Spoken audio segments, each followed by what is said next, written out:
A lot of the reason why women are single and just jump from relationship to relationship is because they don't know how to regulate their own emotions when it comes to a breakup or when it comes to what love is. And because they're flooded with options, they can do this. So, what I mean to elaborate on that is that what a woman will do is she'll date a guy or she'll like a guy, and then something happens, it won't work, or, he'll cheat, or maybe they got in a fight or something. And then instead of just saying, you know what, that was a bad relationship, you know, I can still find love, let me move on, she'll start to hate men, or she'll start to, you know, take it out on the next guy, or she'll use men, this guy hurt me, so therefore I'm going to use men. And then you combine that with promiscuity, right? You combine that attitude, that bad attitude and poor emotional regulation with promiscuity, and you have a recipe for a bonfire, really. You have a recipe for a toxic psychology. That's how women get toxic. That's that because when you sleep around, you are damaging your soul, right? You're damaging your heart and your psychology. You're damaging your ability to love, okay? Because you're this needs to be studied more, but yeah, there's been studies on pair bonding, which is kind of what we're talking about here, but we're also talking about soul ties, and we're talking about like the human soul, which is kind of a metaphysical, kind of an abstract concept, in that we don't really know all there is to know about it. But when you enter into a physical relationship with somebody, it is a relationship, and it is, you are having certain things happening in your heart and in your soul, and it's also, you're having certain things happening in your chemical neurotransmitters and things like that. So this is the problem with telling people, oh, you can go sleep around, there's going to be no consequences. Oh, go have your fun now while you're young. It sounds good when you're young because you're horny and your hormones, and I'm horny, I'm young, my hormones, this must be right. But the problem is that there's consequences later on down the road.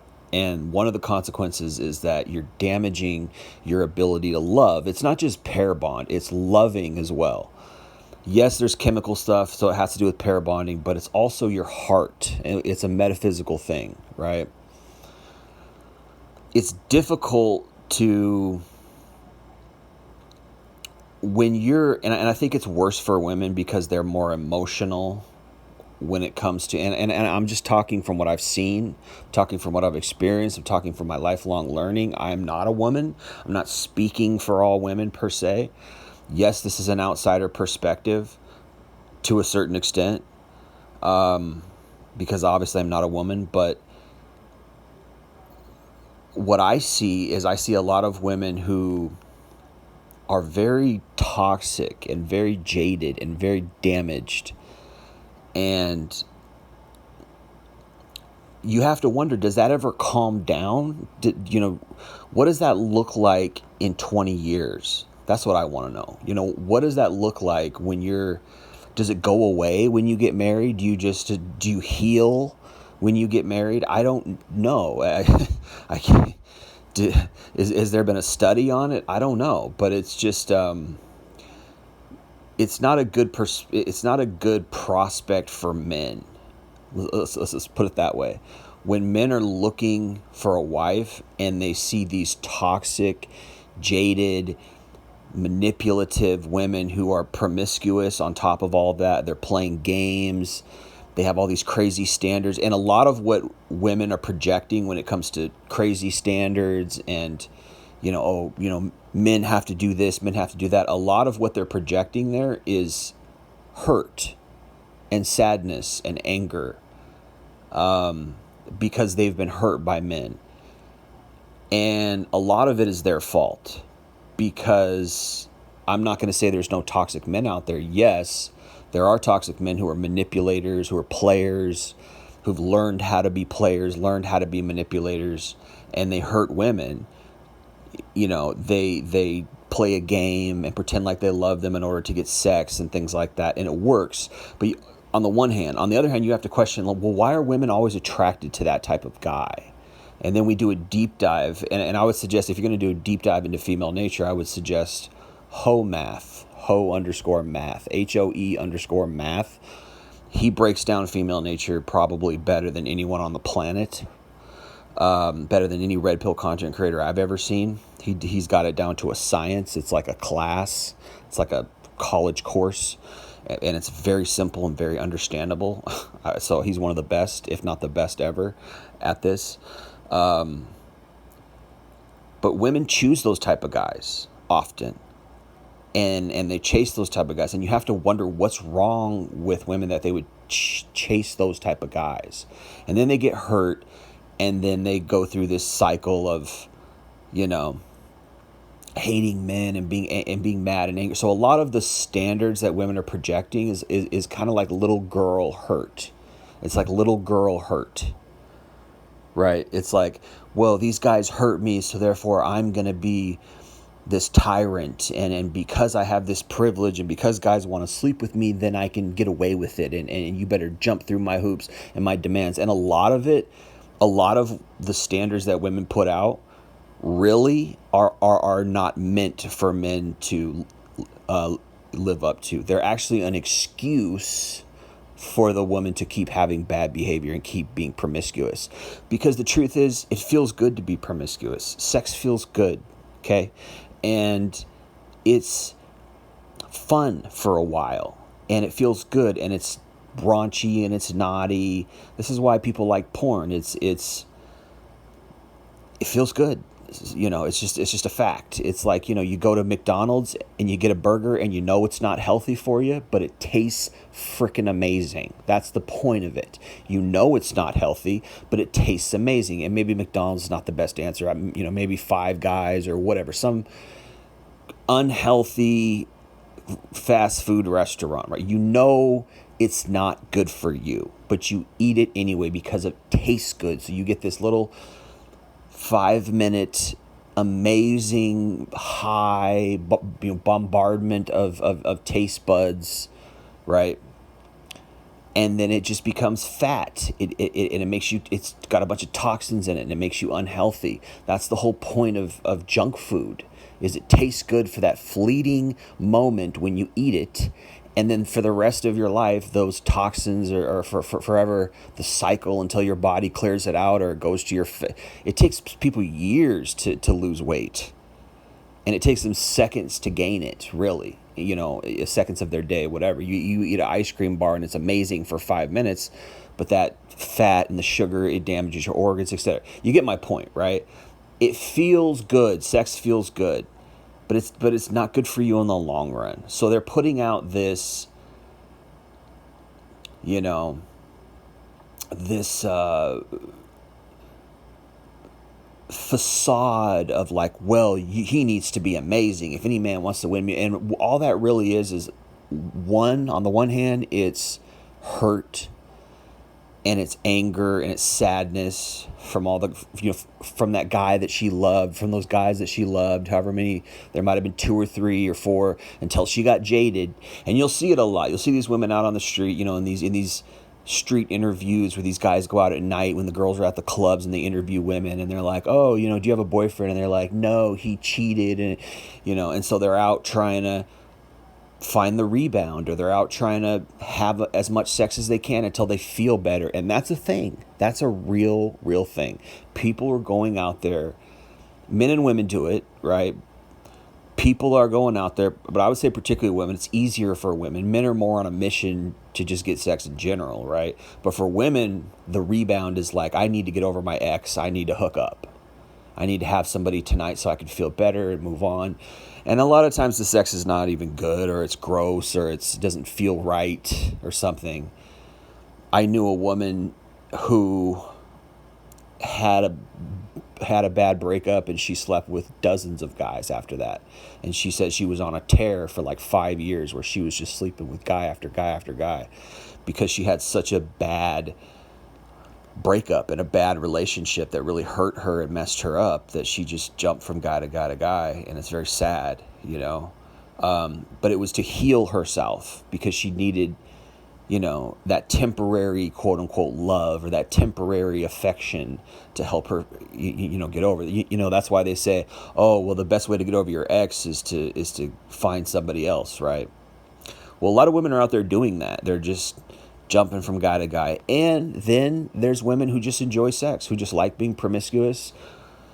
People enjoy sex. There's a book out there called The Joy of Sex. It's a very famous book. It's called The Joy of Sex. It's enjoyable. It's fleeting. As a Christian, you know, I understand that it's sin, and I've experienced damage from it in my life. I've reaped what I've sowed. I've experienced consequences from it. I've seen people experience consequences from it. It's a large part of what I talk about in my videos. It's real. I could attest to it. You're going to get hurt, you know, and it's not just somebody dumped you or whatever. That's a large part of it. A lot of people out there are very hurt because they keep getting their heart broke because they keep trying to love somebody. It doesn't work. And I've seen this with men and women, right? And it's true that it's a large reason why people don't want to date is because they don't want to get hurt again, or they don't want to go through the whole thing. And they've made songs about it, you know, like Try to Love Again, you know, Desperado, Won't You Let Somebody Love You. There's songs out there about it, you know, trying to love again after you've been hurt. And it's hard. It's daunting. Life is daunting. You know, relationships are daunting. Emotions are daunting. It's scary. It's a scary life. It's not easy for many people. That's why it's good to not go play the game, right? One of the best ways to win the game is to not play it at all. So I can understand why a lot of men are checking out on the one hand and just walking away from dating on the one hand. On the other hand, what should be happening is people should just find somebody good, find somebody they love, and just get the heck out of it. Get out of the game, right? Find somebody you love and get out of the game. Maybe easier said than done. I don't know. There's temptations and there's caveats and there's things, you know, a lot of times people have to settle and maybe they're not that happy and for one reason or another. Life is hard, man. I don't know what to say. It's, you know, I mean, as far as like the ultimate answer, it's like find God, I guess, you know, and hope you just find somebody you love and you can settle down. I mean, some people just get lucky and they just find somebody they love and they move into a home with that person, like the Bible says, and then they just, I don't know if they quote unquote live happily ever after, but they just move on. They're not out there chasing sex. They're not out there, and it's risky STDs and unwanted pregnancies, and it's disgusting too. It's disgusting when you realize how many people, you know, the person you sleep with has slept with and things like that. It's crazy. It gets crazy. It gets wild. And it's gross, you know. It just is. And of course, yeah, if you find somebody that you have really good sex with, it can be amazing. That's true. And I've heard women say that. They're like, I'm having amazing sex. I've heard porn star women say that. They're like, you know, I think somebody asked them, they're like, well, how do you look so good? You stay so young and you look so happy. And she's like, oh, I have amazing sex every day with like a new partner is probably what she meant. But it's true. You know, it can be invigorating, you know, to a certain extent. But in the end, it always lets you down because it's a false love. It's a false joy. It's a false happiness. And in the end, it's just like Jesus said to the woman at the well. The woman at the well is a great, you know, in the Gospels, in the Bible, the woman at the well is a great example of what I'm talking about. You know, it's a metaphor. You're trying to find something that will satiate your thirst in the world, in the lust, in the sin, right? You're trying to, and it never ends. It's always temporary. You might get a temporary relief or a temporary release or whatever when you have sex, but then it always comes back. And I think the point of marriage and love and sex in a loving relationship is,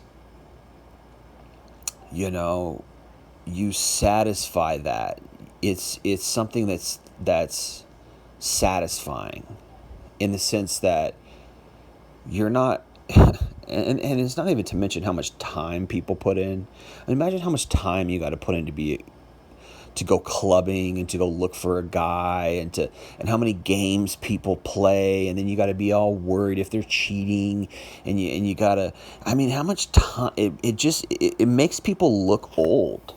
You look at a lot of these people, and they put on makeup, which is toxic, and they wear cologne, which is toxic, and perfume, toxic, and they take Plan B and all this stuff, which is toxic and changes your hormones, and guys take steroids, which is damaging. They spend all this time and money, to buy clothes and, credit card debt and plastic surgery. I mean, it's a whole world. It's a whole, it occupies your entire life. And it's like, have you ever gone for a hike though?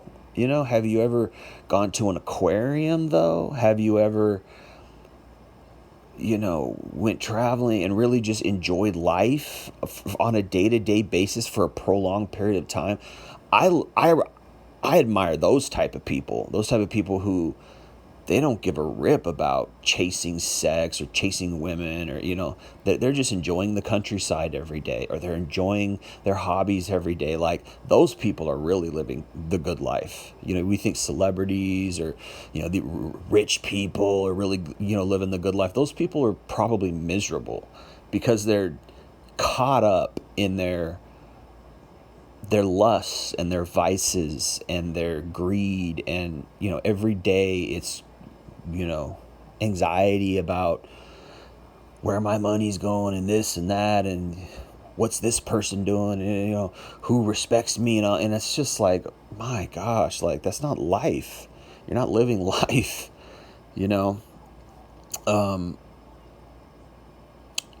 but yeah, it's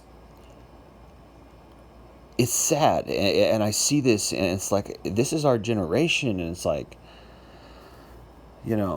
does it calm down when you stop hooking up? Does it, I don't know, maybe marriage is just the healing safeguard for people, and then I just feel like a lot of that stuff carries over. I think it carries over, and, God can heal. I don't know. I hope people come to God. I hope these women find God and heal, and of course, anyway, it's sad. It's just sad all around. But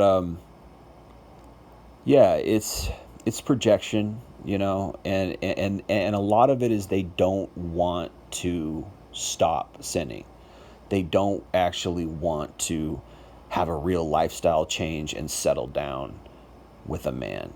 And so a lot of their standards and a lot of their attitude and a lot of the way they treat men is really because of that. Because, yeah, they might have tried to love once or twice or 3 or 4 times. And finally, the last one was the straw that broke the camel's back. And then they were just like, I don't want this anymore. I don't like men. I'm just trying to hook up and live my life like that. And you can do that as a woman. You can live that lifestyle where you're just jumping around from guy to guy, having situationships, or you might have a main guy and other guys on the side. All the little things that that they're out there doing.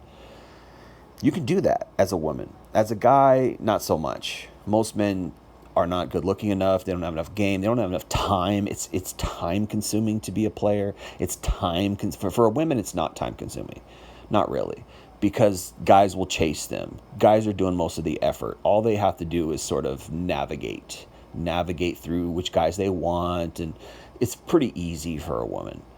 Right? For men have to do all the work. So as a man, this is why men are checking out. This is why more men are single than women. This is why more men are unhappy than women. And women are unhappy too, don't get me wrong. It's just a different type of unhappiness. It's a not, you're not unhappy because you're not getting laid. You're just not unhappy because you're not getting love and you're not finding fulfillment. But men are totally just screwed. They're not even getting laid, right?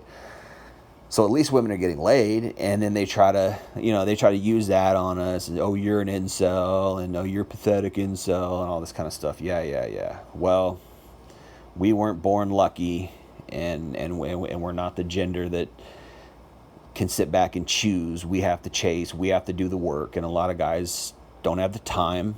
It's very time consuming to go out and chat up women. It's very difficult as well. I think it's a pretty high degree of skill to some degree, and a lot of guys are just not social like that. A lot of people are not. They don't have those type of social skills. I've had to work at it. I've done it.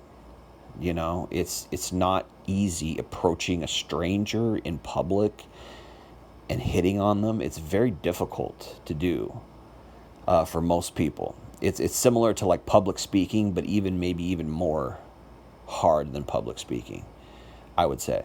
Most people are nervous of public speaking. Most people are nervous to approach women in real life. Most guys are. This is why most guys don't approach women in real life. And the ones that do are the players. They're the ones who don't care. They're not trying to find love. They're just trying to find sex. This is why a lot of the reason why women only get players, because the guys who do approach them are only players. They're not the guys that want to love them, and the women can't figure it out. It's like, hey, maybe you should start approaching guys. Maybe you should start putting in a little effort. Right? I'll tell you the best way to get a husband. You go talk to him. That's the best way. You approach him and be kind to him and love him, and then you'll probably get love back. This is what a lot of women are just out to lunch, and they just don't understand. They're like, well, how come I keep getting these players? Because you're not actually talking to any guys. You're just letting the guys come to you, and the only guys who are coming to you are the players. The only guys who are coming to you, who are approaching you, are the guys who do that. That's their hobby. So what do you think? You think you're going to get a really decent, good guy when that's all he does is approach women for sex? No, you're going to get a player who's just going to use you for sex, period. That's what these guys do. It's like their job. It's like their career. I mean, it's, a side hustle or whatever, if you will. But they're just studying how to game women to get sex. So of course you're not going to find a husband that way, lady. You got to put in a little effort. And I think the paradigm has shifted. I think because men are checking out, and because women's standards are so bonkers, the paradigm has totally shifted. It's like all women are getting are players, and they're just joining harems. The reason why they're not finding love is because the guys who would love them are not approaching them, are not on their radar, are not even in their environment. And so women are they're just so confused. How come I can't find a good guy? Because of you've painted yourself into a corner, your own choices, right? Have you tried approaching that quiet guy at the library? Have you tried that cute guy in the grocery store aisle? Have you tried going up and saying hi? Oh, it's kind of scary, isn't it? Well, that's what guys have to go through every day, and we just don't want to play those games. We don't want to jump through the hoops. And so women are like, well, why aren't guys approaching us anymore? Because there's no good feedback loop. There's nothing in it for us. Your standards are crazy for most of us. And it's difficult to approach you. All the pressure's put on us. After a few rejections, after 20, 30 rejections, guys are just like, this is stupid. What am I doing? I'm just going to go fishing. I don't care about that. I'll just watch porn and go fishing. And so women are like, gosh, I just don't understand. Well, you got to put yourself out there. But, yeah.